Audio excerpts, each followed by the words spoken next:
রাত ৩টা বাজে। সারা পৃথিবী গভীর ঘুমে ডুবে, আর আমি একটা ছোট্ট পুতুলের ন্যায় মানুষটাকে বুকে নিয়ে জেগে আছি। তুমি ঘুমাতে চাও না, কাঁদছো। কখনো পেট ব্যথা, কখনো ঘাম, কখনো শুধু মায়ের কোলে থাকতে ইচ্ছে।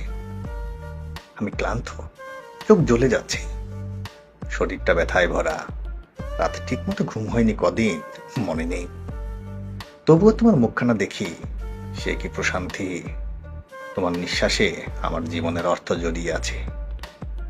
একটা সময় ছিল যখন আয়নার সামনে দাঁড়িয়ে নিজেকে দেখতাম।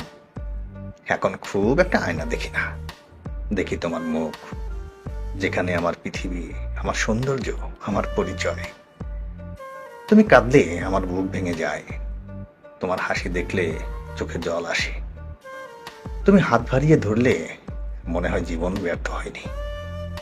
তোমার দুধের গন্ধ মাখা গাল ছুঁয়ে আমি নতুন প্রাণ খুঁজে পাই।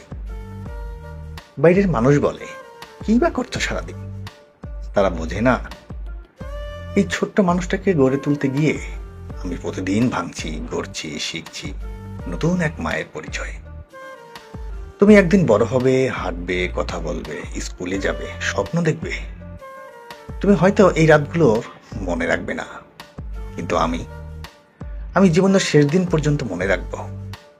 এই না ঘুমানো রাত, তোমার মুখে লেগে থাকা দুধের দাঁত, আর এক বুক ভালোবাসা নিয়ে জেগে থাকা আমার সমস্ত দিন রাত্রি।